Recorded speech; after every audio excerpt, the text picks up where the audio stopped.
তারা 5ই আগস্টের পর থেকে তোফাজ্জল হত্যাকাণ্ডের আগ পর্যন্ত যা কিছু ঘটেছে, যা সিদ্ধান্ত গ্রহণ করা হয়েছে, তার সবকিছু ছাত্র সংগঠনগুলিকে বাইরে রেখে ফেলেছে। এবং তারপর তোফাজ্জল হত্যাকাণ্ডের পরে যখন দেখা গেল ছাত্র রাজনীতি নিষিদ্ধের নাম করে আসলে হলে হলে এক ধরনের মব পরিস্থিতি সৃষ্টি করা হয়েছে, তখন প্রশাসন বাধ্য হয়ে বাকি ছাত্র সংগঠনগুলির সাথে কথা বলা আরম্ভ করলো। তারপরের দিন থেকে কিভাবে যেন তোফাজ্জলের মৃত্যুর মধ্য দিয়ে ছাত্র সংগঠনগুলো লেজিটিমেট স্টেক হোল্ডার হয়ে গেল। কিন্তু তার আগ পর্যন্ত কিন্তু গণ দাবি ছিল যে ছাত্র রাজনীতি নিষিদ্ধ করতে হবে। তো যাদের গণ দাবি ছিল ছাত্র রাজনীতি নিষিদ্ধ করা, তাদের ডাকসু বিষয়ক কোনো আলোচনায় আমি খুব বেশি সিরিয়াসলি নেই এমন না। এগুলা বাতাসের মতো, বাতাস আজকে বাম থেকে ডানে গেলে তারাও ওই দিকে যাবে, কালকে বাতাস উল্টা দিকে ঘুরে গেলে তারাও উল্টা দিকে যাবে। কাজে পপুলিজম দিয়ে ছাত্র রাজনীতি হয় না। যখন ঢাকা বিশ্ববিদ্যালয়ে এই শেখ হাসিনার বিরুদ্ধে আমরা 2024-এর নির্বাচনের আগে ওইখানে তারা একটা প্রোগ্রাম করছিলাম, এখানে অনেক লোক ছিল, এখানে কাদের ছিল, আরো মানুষজন, উমামাও ছিল, আরো মানুষ ছিল। তো তখন সব মিলায় 70 থেকে 80টা লোক ছিল।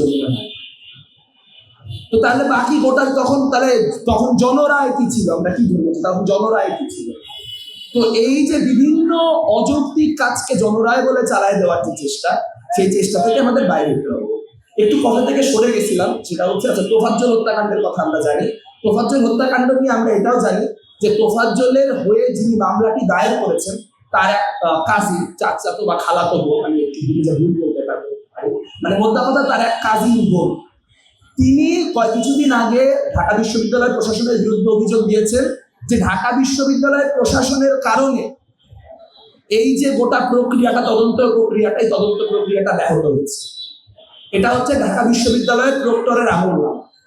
ঢাকা বিশ্ববিদ্যালয়ের প্রক্টরের আমলনামা হচ্ছে ওই যে উল্টা পাশে শেখ হাসিনার যে ছবিটা এখন আছে, এই শেখ হাসিনার ছবিটা মুছে ফেলা হয়েছিল।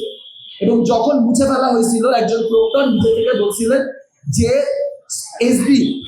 এসবির একজন কর্মকর্তার সঙ্গে তার কথা হয়েছে, সেই এসবির কর্মকর্তা তাকে বলেছিল এটা বুঝতে হবে, তিনি বুঝেন না এটা কত গুরুত্ব।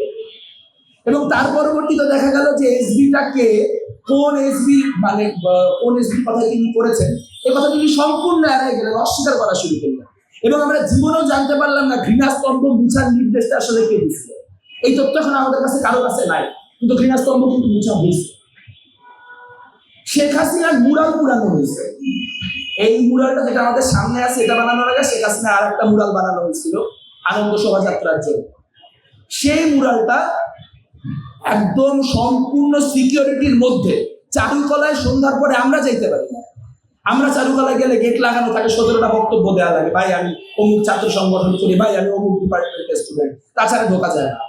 সেখান থেকে একটা লোক গেট টপকায় যায়, একটা মুরাল পুরায় ফেরত চলে আসছে। শেষ খবর পাওয়া পর্যন্ত সেই লোকটা ফেসবুকে স্ট্যাটাস দিতেছে, আপনারা একটু খোঁজ নিন। সে লোককে ধরা হয় না, ধরা যায় না। ইভেন কয়েকদিন আগে একটা ককটেল বিস্ফোরণ হয় না, 5-6টা জায়গায় ঢাকা বিশ্ববিদ্যালয়ের ককটেল পাওয়া গেছে। তাহলে এখন কেউ বলতেছে না যে প্রক্টর নিজে ককটেল মারছে, এই দাবি কেউ করে না।